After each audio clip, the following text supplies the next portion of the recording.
Good morning, ladies and gentlemen. Welcome to Professor Ming's Strategic Insights.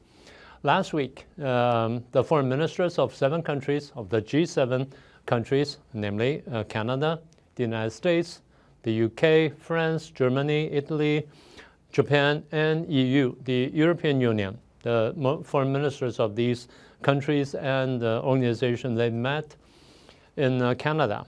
After the 2-day meeting, they issued a joint declaration which clearly toughens their position on China, which made China very, very angry. So what did they say in this joint communique? There are several points that are worth discussion.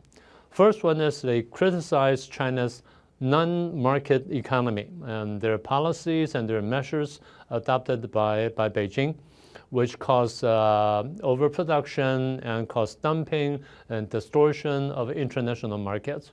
And that's the first criticism.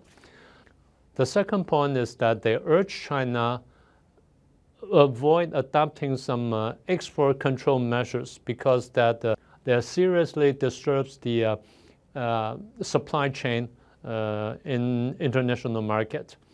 And Rubio, the Secretary of State of the United States, condemns China, condemns Beijing, saying that you enjoyed all the benefits from the international market and from the international order, but you haven't abided by the duties and by the necessary duties, and you're supposed to. So it's not right for you to do that, and that's the second point.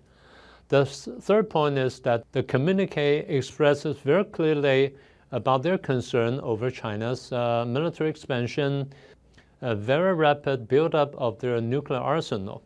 And they urge China to participate in a strategic dialogue so that they can reduce the risk in the region and also the stability of the region. And the fourth one is they condemn PRC's coercion on Taiwan. And they say they want to encourage the peaceful resolution of the Cross-Strait issues, and they oppose to any unilateral attempts to change the status quo by force or coercion.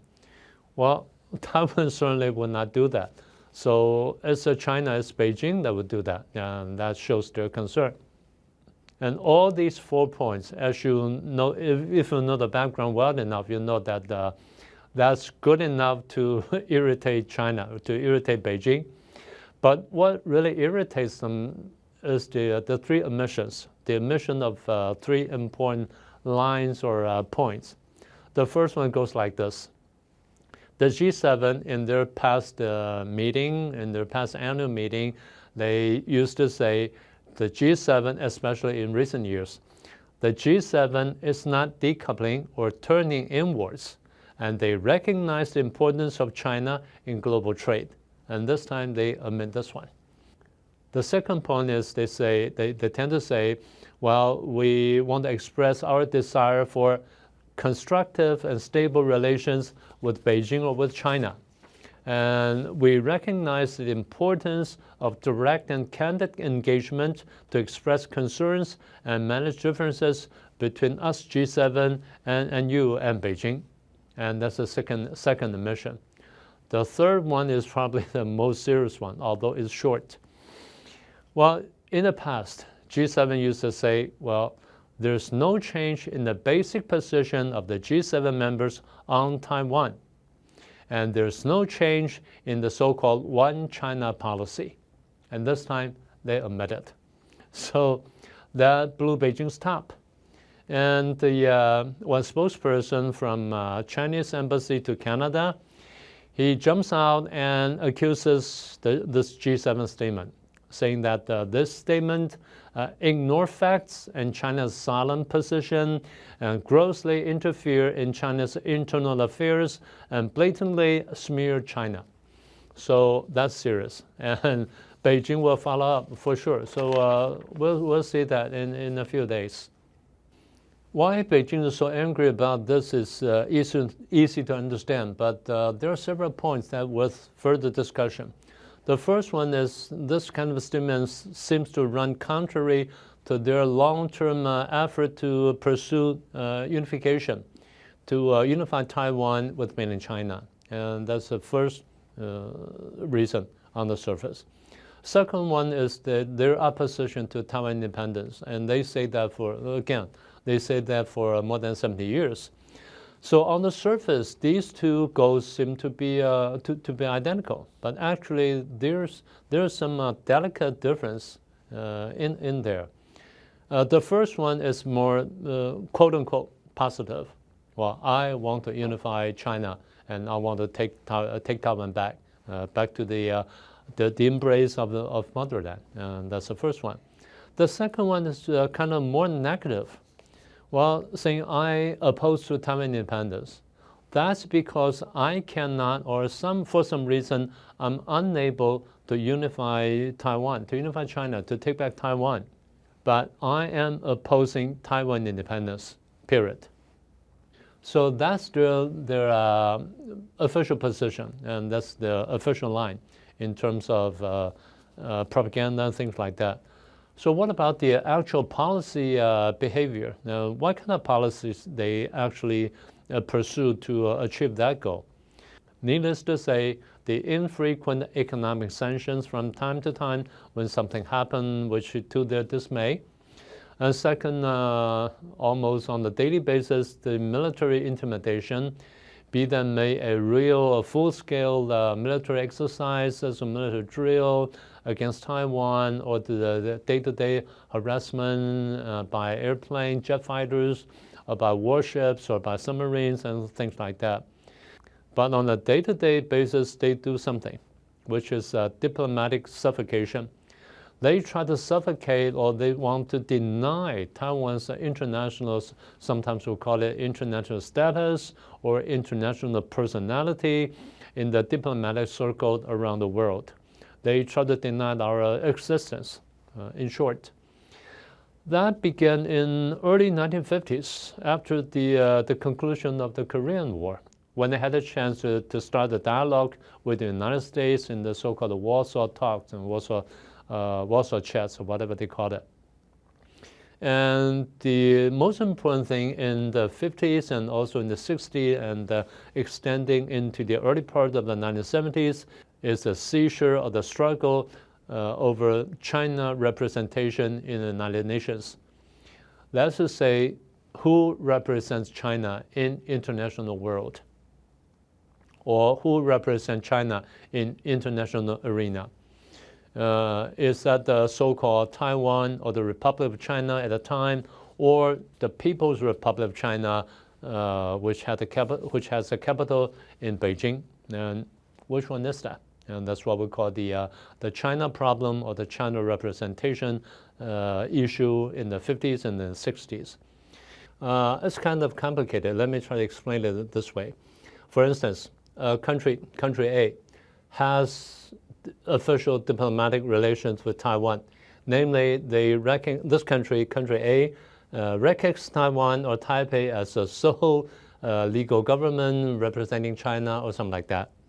And then Beijing will try to talk to this country A by saying that, well, look, if you break your diplomatic ties with Taipei and turn around and recognize me officially, and taking me, Beijing, as the official or the only government or the only regime that represents China and the Chinese people, then I'll make you this offer. I'll give you an economic aid, or I'll sell some arms to you, or I'll buy some shrimps, or buy some fish, or buy whatever from you. So they use all kinds of things to lure countries away from Taiwan. That's what we call to snatch Taiwan's diplomatic recognition. So how serious this question is?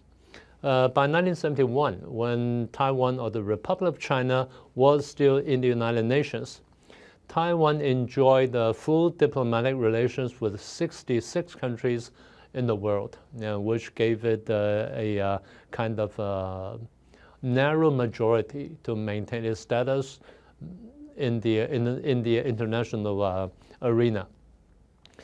But when Nixon and Kissinger visited Beijing and they signed the Shanghai Communique next year, 1972, and the countries that remained full diplomatic relations with Taiwan cut in half. Only 33 countries remain. Its official contact with Taiwan. And nowadays, down to 2025, we enjoy diplomatic relations only with 12 countries in the world of almost 200 countries, and we only have official ties with 12 countries. And that's the second thing they do.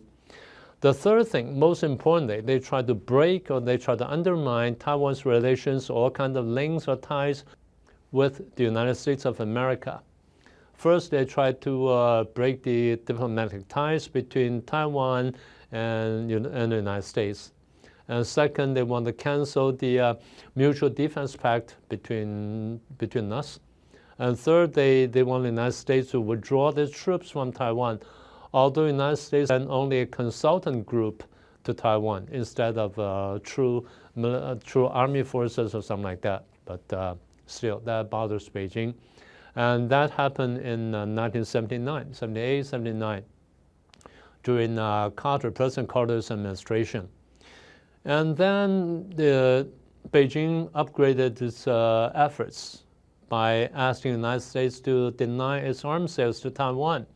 That's what we call the August 17 communique signed by President Reagan, although the United States kind of, how should I put it, neutralized this communique by selling weapons to Taiwan off and on, although in recent years it's more on a regular basis and more stable situation. The last thing they want to do is try to cut or try to break the official links or official exchanges between the two governments or between the two countries.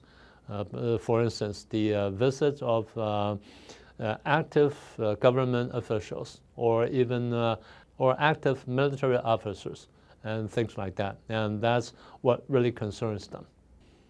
So this policy of diplomatic suffocation of Taiwan's international status or international personality is the major policy that they're adopting. And they're worrying that this policy may meet with a total debacle, a total failure, because of the recent development. For instance, last year, on May the 20th, when our new president, Lai Ching-te, swore in as the new president of Republic of China, Taiwan. And there are so many guests coming from all over the world to celebrate and to offer their congratulations. There are at least about 70 countries sending 70-some groups, formal groups, with about 700 people strong to participate in this inaugural ceremony. Remember that we maintain official diplomatic ties with only 12 countries. So there are 50-some, almost 60 countries more than we supposed to have. So that really worries Beijing. And secondly, there are so many countries and so many international organizations or groups who speak out to support Taiwan in all kinds of international occasions. And even they're reopening the discussion of this UN's resolution number 2758, which expels Taiwan from the organization. And now they're discussing whether this it is legitimate or is there any room for what? For reinterpretation of the significance of this resolution. So that bothers Beijing very much. And this time, when the G7 foreign ministers get together and issue a communique and condemning Beijing for this and that, and then they drop this one China policies statement, that really worries Beijing because they think or they worry that their diplomatic suffocation against Taiwan is failing. So that bothers them. Well, having said all that, you may or may not know there are deeper reasons. The most important reason is, well, who's representing China? Namely, it is, again, although they don't say it, but it is a China representation issue in the international arena. Or put it the other way, It has to do with the legitimacy of their regime and our regime, of course. On the surface, some people may say, oh, it is a party struggle. It is a struggle between the Communist Party and the Nationalist Party, the KMT Party, and the DPP Party, and the People's Party in Taiwan. But actually, in essence, they know it and we know it. It's a competition, or it is a fight between the paths, or between the models. What paths and what models? The paths and the models to modernization, which has started ever since 1840, the time of the Opium War. So in essence, like I said, it's a struggle, or it's a competition of legitimacy. They know after 70 years of efforts on both sides of the Taiwan Strait, the comprehensive achievements of Taiwan, be them made in economic development, social development, and political development, and cultural development, that Taiwan greatly exceed those of mainland China. They know it. And they know that the communist path to modernization has failed. And that also means the Chinese Communist Party has failed. And that also means the legitimacy of the regime is now under question and under challenge. That is to say, they know that Taiwan is not the problem. It is the communism, or the Chinese Communist Party is the problem, or are the problem. But if everybody knows that which or who the real problem is, then they're finished, they're over. So they have to use propaganda to smear and to smudge Taiwan and to attack Taiwan. And attacking and accusing all the accomplishments by Taiwan it's not real achievement. It's all Taiwan independence. They try to shift the focus of attention away from communism, away from communist China, away from the Communist Party, and then direct all the attacks or all the accusations against Taiwan. And that's the best way. So smearing Taiwan is a bad strategy. So like I said, Taiwan is not a problem, and Taiwan independence is not a problem, but Beijing uses Taiwan independence as a leverage. And that's the other way to say, or like I said in the past, that's the other way to say they're adopting this opposition to Taiwan independence as their grand strategy toward their own people, toward Taiwan, and toward the international world. And that's their grand strategy. That's why this time when the G7 foreign ministers amid this one China policy position, that makes them so angry and makes them so alarmed. And that's the reason, that's a true reason. So if that's the case, that we're speculating that they may adopt some kind of movement. They may make some moves against Taiwan in recent days. So what I'm saying is that Taiwan, Taipei, and Washington, D.C.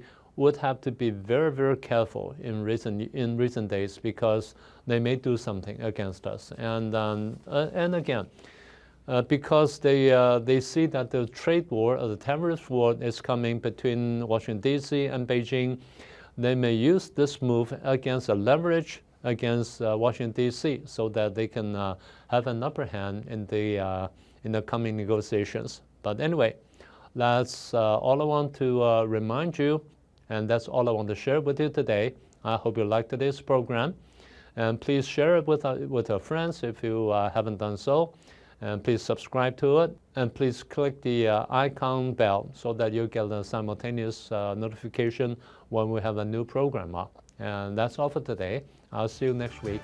I'll see you next time.